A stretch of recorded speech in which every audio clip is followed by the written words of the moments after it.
করে শব্দ হয়েছে।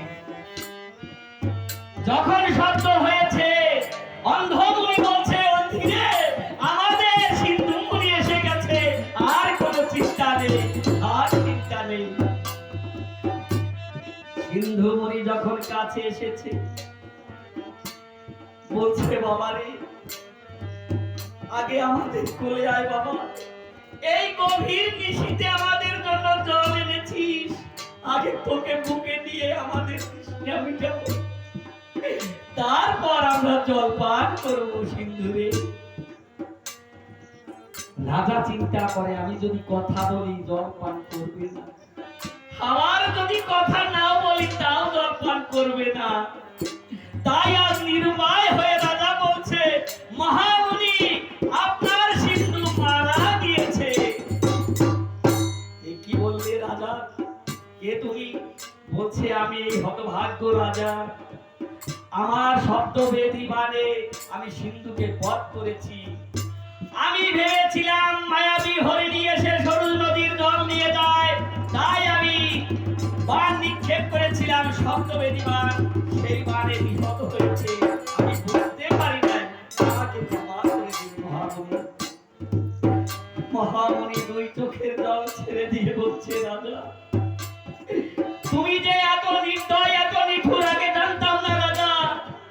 জানো রাজা, এই সিন্ধুমুনি আমাদের একমাত্র সম্বল, আমাদের দুটো ঝুড়িতে করিয়ে আমাদের এই রাজ্য থেকে অন্য রাজ্যে নিয়ে যায় রাজা। আজ তাকে তুমি বধ করে ফেলেছো, আমরা কি নিয়ে থাকবো? শোনো রাজা, আমরা এক্ষুনি প্রাণ ত্যাগ করবো, কারণ যার ভরসায় ছিলাম এতদিন সে তখন নেই, আমাদের জীবন দিয়ে হবে কি, আমরা এক্ষুনি প্রাণ ত্যাগ করবো রাজা। তবে প্রাণ ত্যাগ করার আগে তোমাকে অভিশাপ করে যাচ্ছি, যে পুত্রের লাগি আমরা এই বেদনা পেলাম, এই জগৎ সংসারে তুমি 4 গুণ এই বেদনা পাবে, অভিশাপ করে গেলাম। রাজা দশরথ বলছে, মহিবর ব্যর্থ তোমার অভিশাপ, কারণ আমি একে একে 749টা বিবাহ করেছি, এখনো পুত্র সন্তানের মুখ দেখতে পাইনি। তোমার অভিশাপ ব্যর্থ। মহামুনি ডাক দিয়ে বলেছিল, মুনির বাক্য কখনো বিফলে যায় না। শোনো, সাপে বর হয়েছে, তোমার পুত্র হতেই হবে। তুমি অযোধ্যায় ফিরে গিয়ে প্রতিষ্ঠিত যজ্ঞ করবে, সেই যজ্ঞে তোমার 4 পুত্র জন্মগ্রহণ করবে, রাম, লক্ষ্মণ, ভরত, শত্রুঘ্ন। এই 4 পুত্র থাকতে তোমার একদিন বাঁশি মারা হতে হবে, বাঁশি মারা হতে হবে, বাঁশি মারা হতে হবে। আমি অভিশাপ করে গেলাম। তাই সেই অভিশাপ আর সম্মুখে এসেছে। আজ কৌশল্যাকে ডাক দিয়ে বলেছে, কৌশল্যা এহেন কর্ম আমি করেছি, তাই আমি অভিশাপ পেয়েছি।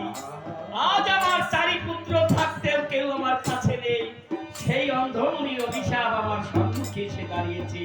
তোমরা আমাকে বিদায় দাও, আমি হাসি মুখে স্বর্গে চলে যাই। তাই কিভাবে প্রাণ ত্যাগ করলো ভক্তগণ শ্রবণ করুন। ওরে সুবুকি সেই দশরথে বুঝিতে সুতি,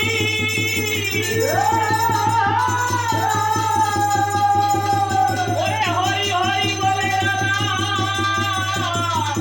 হই রবাহি।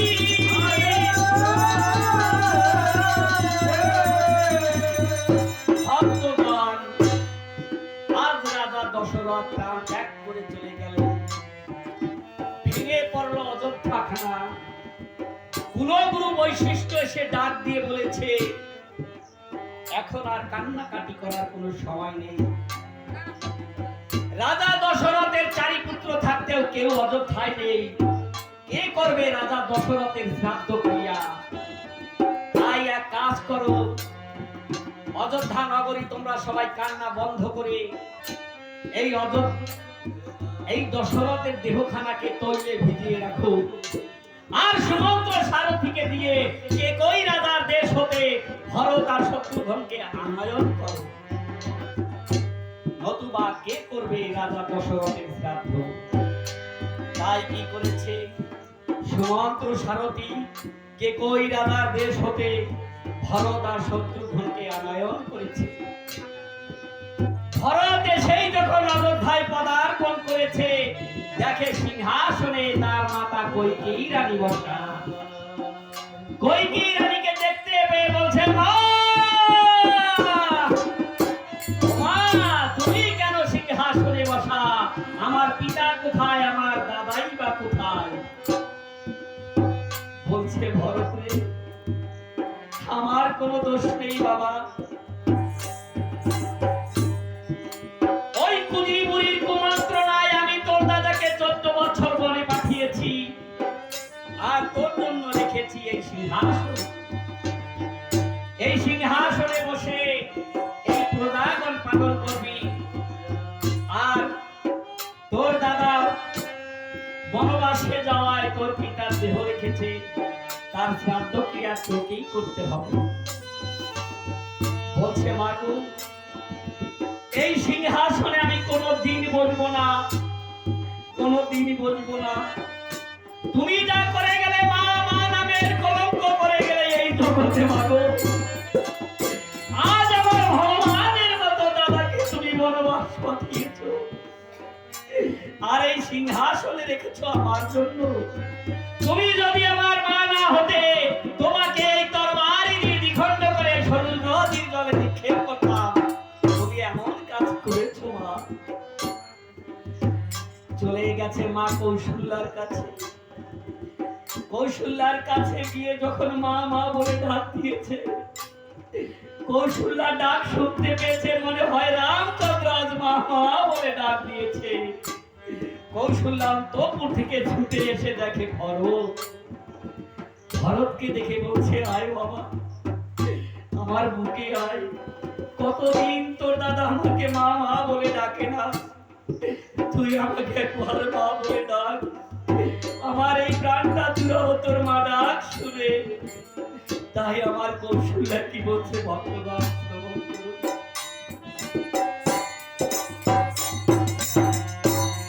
বুকে আয় রে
একবার আমাকে মা বলে ডাক বলো।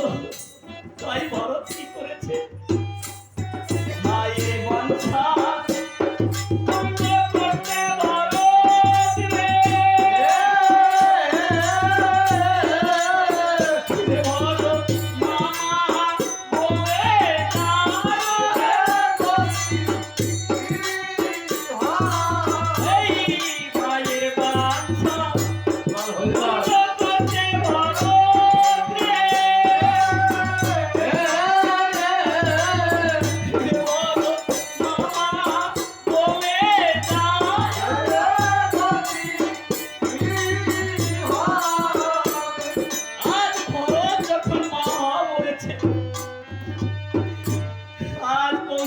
রামচন্দ্রের কথা মনে পড়েছে। রামচন্দ্র বলে গিয়েছিল, মা আমি যেমন তোমার রাম তেমনি তোমার ভরত, ভরতের মনে কোনোদিন দুঃখ দিও না। তাই কৌশল্যা বলছে, বাবা আমার বুকে এসে আমার প্রাণটা জড়িয়ে গেল বাবা। ভরত বলছে, মা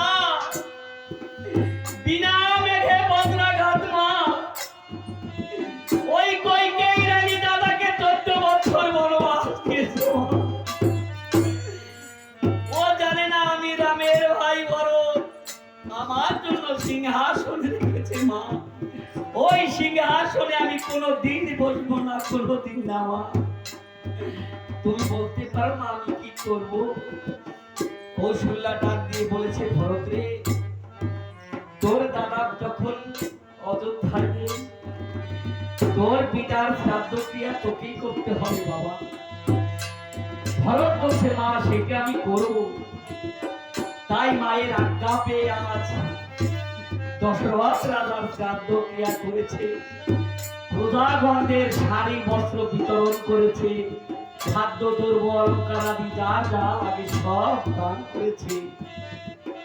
তাই কাজ সম্পন্ন করে মায়ের কাছে এসে বলেছে, মা এখন তুমি বলে দাও আমি কি করব? বলছে, ভরত রে, এখন এই সিংহাসনে বসে এই প্রজাগণ পালন করো বাবা। যতদিন তোমার দাদা ফিরে না আসবে ততদিন এই অযোধ্যা খানা তোমাকেই রক্ষা করতে হবে, তোমাকেই রক্ষা করতে হবে। ভরত ডাক দিয়ে বলেছে, মা ও মা এই অন্যায় আদেশ তুমি আমাকে করো না, কারণ আমার ভগবান দাদা রামচন্দ্র বনে গিয়েছে, আমি তার সিংহাসনে কোনোদিনই বসবো না। মা আমি যাব আমার দাদার কাছে। যতদিনে আমার দাদাকে ফিরে না পাবো ততদিন আমি অযোধ্যায় আসবো না। চললাম আমি মা, চললাম। তাই ভরত কি বলেছে ভগবান, কথা হইতে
তুমি বনবাসে আসার কারণে তব শোকে প্রাণ ত্যাগ করে পিতা স্বর্গে চলে গিয়েছে। তুমি ফিরে যাও দাদা, এই টাকা ভার মাথায় দিয়ে আমাকে তুমি ফিরে যাও অযোধ্যায়। আমি 14 বছর আমি পিতৃসত্য পালন করবো দাদা। রামচন্দ্র ডাক দিয়ে বলেছে, ভাই রে, আমি জ্যেষ্ঠ পুত্র, আমি যদি পিতৃসত্য পালন না করি এই জগৎ সংসারে কেউ পিতৃসত্য পালন করবে না। ভাই আমি তোকে আদেশ করছি অযোধ্যা ফিরে গিয়ে প্রজাগণ পালন কর। ভাই বলছি, দাদা আমি অযোধ্যায় যেতে পারি যদি তোমার ওই পাদুকা দুটি আমাকে দাও। ওই পাদুকা দুটি আমি সিংহাসনে রেখে আমি অযোধ্যা পরিচালনা করব, তবু আমি সিংহাসনে বলবো না যতদিন তুমি না যাবে।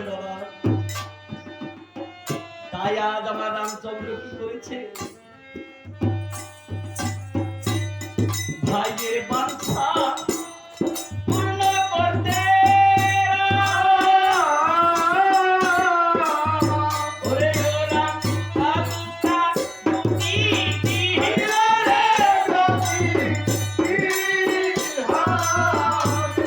ভাইয়ের বাঞ্ছা পূর্ণ করতে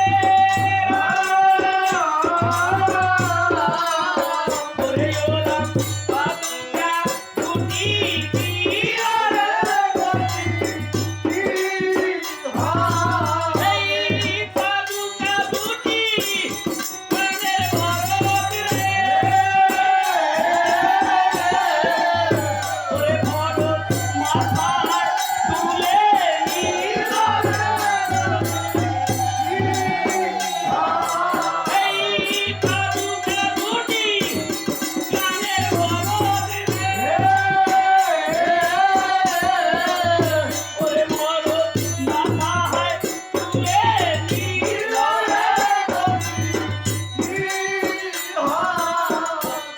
আর পাদুকা দুটি নিয়ে সিংহাসনে রেখে অযোধ্যা পরিচালনা করতে শুরু করল। সারাদিন সিংহাসনে রেখে রাজ্য পরিচালনা করে সন্ধ্যা হলে গাছতলায় গিয়ে বসে জয় রামের বলে কেঁদে বুক ভাসিয়ে দিচ্ছে। এমনি ভাবে দেখতে দেখতে একটি বছর কেটে যায়। হঠাৎ একদিন রাজা দশরথ রামচন্দ্রকে স্বপ্নে যোগে আদেশ করে, বাবা রাম, ও রাম, দেখতে দেখতে আমার 1 বছর হয়ে গেল, আমি কিন্তু স্বর্গে স্থান পাইনি। বাবা, তুমি আমার জ্যেষ্ঠ পুত্র, তুমি আমাকে পিণ্ড দান করো, না হলে আমি স্বর্গে স্থান পাবো না। যখন নিশিযোগে এইরকম স্বপ্ন দেখায়, আজ রামচন্দ্র প্রভাতে জেগে কান্না করছে, এই পিণ্ডদান আমি কি দিয়ে করব? আমি যে বনে এসেছি রিক্ত হস্তে, আজ কান্না করছে। আজ লক্ষণ দেখে বলছে, দাদা তুমি এমনি ভাবে কান্না করছো কেন? বলছে, ভাই রে, আমি রিক্ত হস্তে বনবাসে এসেছি, আমার পিতা স্বপ্নে আদেশ করে বলছে আমাকে পিণ্ড দান করো, তুমি আমার জ্যেষ্ঠ পুত্র। বল ভাই লক্ষণ, আমি এখন কি দিয়ে পিণ্ড দান করি? 2 ভাই অঝরে কান্না করছে। ক্ষত্রিয় বংশের পুত্র পারে না ভিক্ষা করতে, তাই মা সীতা দূর থেকে দেখে বলছে, এ কি প্রভু, এই প্রভাতে কেন দুজনাই মিলে কান্না করছো? বলছে, সীতা, আমার পিতা এসেছিল, স্বপ্ন যোগে এসে আদেশ করে বলেছে, দেখতে দেখতে 1 বছর কেটে গেল, আমাকে পিণ্ড দান করো, না হলে আমি স্বর্গে স্থান পাবো না। তুমি বলতে পারো এখন আমি কি দিয়ে পিণ্ড দান করি? সীতা বলেছে, প্রভু তোমার কোনো চিন্তা নেই, আমরা বনবাসে আসার সময় আমার হাতে একখানা অঙ্গুরি দিয়েছি, এই অঙ্গুরিখানা বাজারে নিয়ে 2 ভাই বিক্রি করে পিণ্ডদানের যত সামগ্রী আছে ক্রয় করে নিয়ে আসতো প্রভু।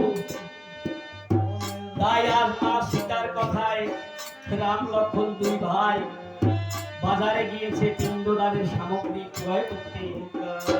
এদিকে বাজার করতে করতে বেলা দ্বীপ্রহর হয়ে যাচ্ছে।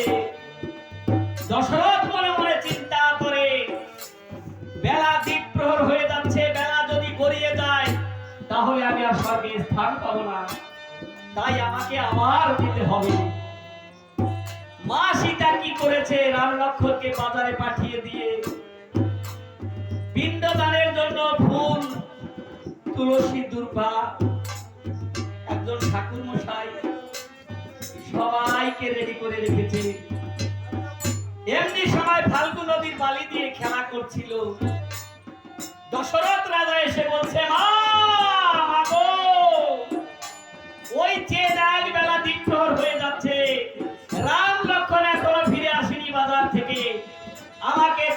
তাড়াতাড়ি করে পিণ্ড দান কর, না হলে আমি স্বর্গে স্থান পাবো না মা। সীতা এদিকে তাকায় ওদিকে তাকায়, কাউকে দেখতে পায় না। দশরথ রাজা মনে মনে চিন্তা করে সীতা আমাকে চিনতে পারে না, তাই নিজ মূর্তি ধারণ করে সীতার সামনে এসে দাঁড়িয়েছে। বলছে মা, ও মা, যে দেখ আমি তোর শ্বশুর ঠাকুর। রাম লক্ষ্মণ বাজারে গিয়েছে, কখন ফিরবে তার ঠিক নেই। ওই ডাক বেলা দ্বীপ্রহর হয়ে গেছে, ওই বেলা যদি গড়িয়ে যায় আমি আর স্বর্গে স্থান পাবো না, তাড়াতাড়ি করে আমাকে পিণ্ড দান কর। বলছে পিতা, ও পিতা, আমি কি দিয়ে পিণ্ড দান করবো? এখানে তো এই ফাল্গু নদীর বালি ছাড়া আর কিছু নেই। বলছে মা, তুই আমার জগৎ লক্ষ্মী মা সীতা, তুই আজকে যা হাতে নিবি তাই আজকে সোনা হয়ে যাবে। ওই ফাল্গু নদীর বালি দিয়েই আমাকে পিণ্ড দান কর। তাই আমার মা সীতা নিরুপায় হয়ে একজন ঠাকুর মশাইকে ডেকে এনে আর ফুল তুলসী দুব্বা সব এক জায়গায় জড়ো করে আজকে পিণ্ড তৈরি করছে। আর তাই দেখে রাজা দশরথ আর বলতে পারে না, তাই রাজা দশরথ কিভাবে পিণ্ড নিয়ে যাচ্ছে শ্রবণ করে। সীতার হাতে পিণ্ড দেখে রাজা গো,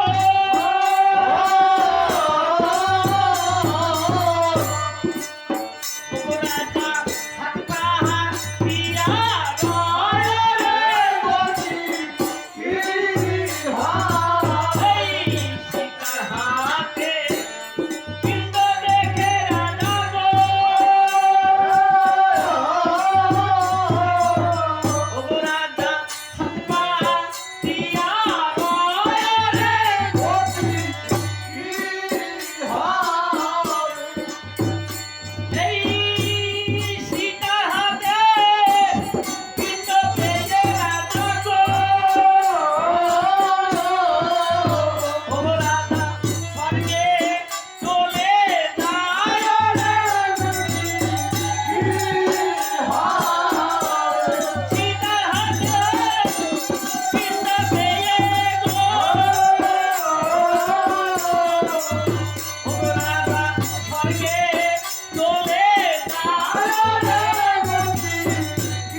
রাজা দশরথ চলে গিয়েছে। অনেক পরে রামচন্দ্র এসেছে বাজার করে, এসে বলছে সীতা তাড়াতাড়ি করে সব আয়োজন করো, ওই দেখো বেলা গড়িয়ে গেলে আর আমার পিতা স্বর্গে স্থান পাবে না, আমাকে ভুলে গিয়েছে।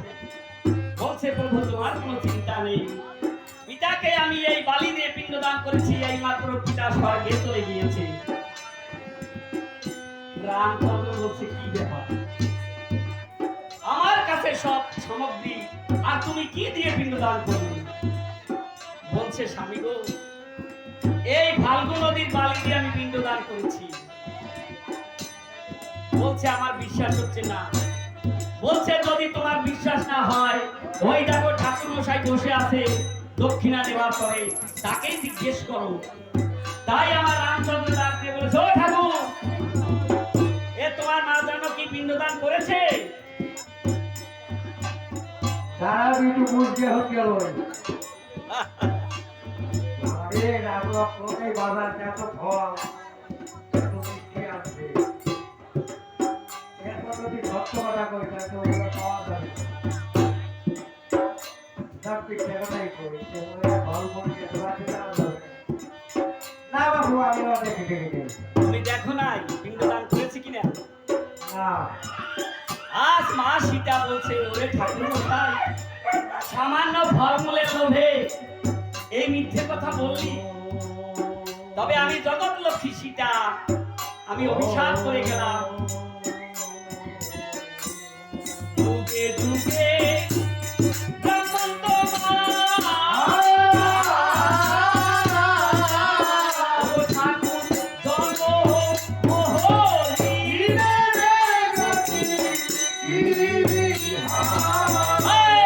যুগে যুগে ব্রাহ্মণ তোমার,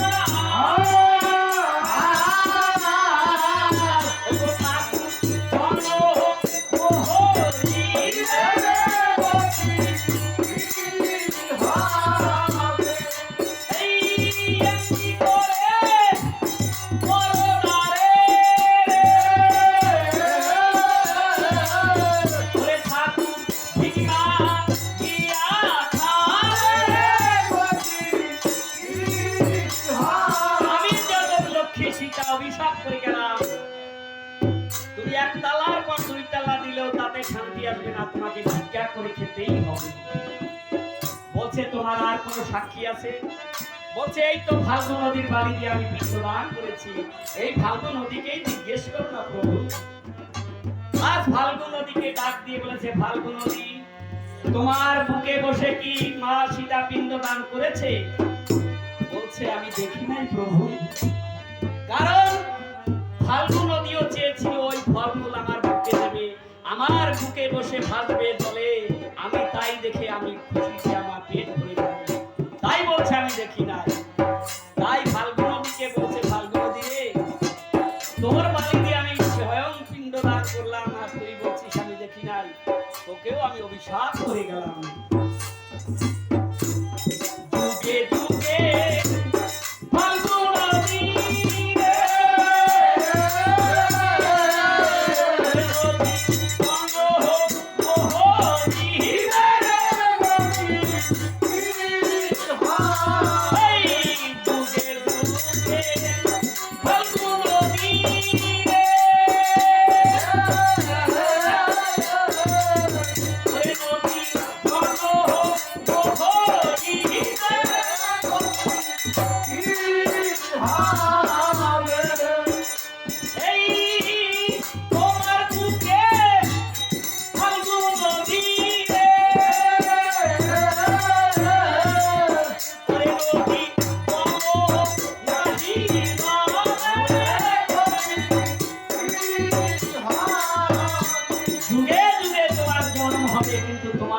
জল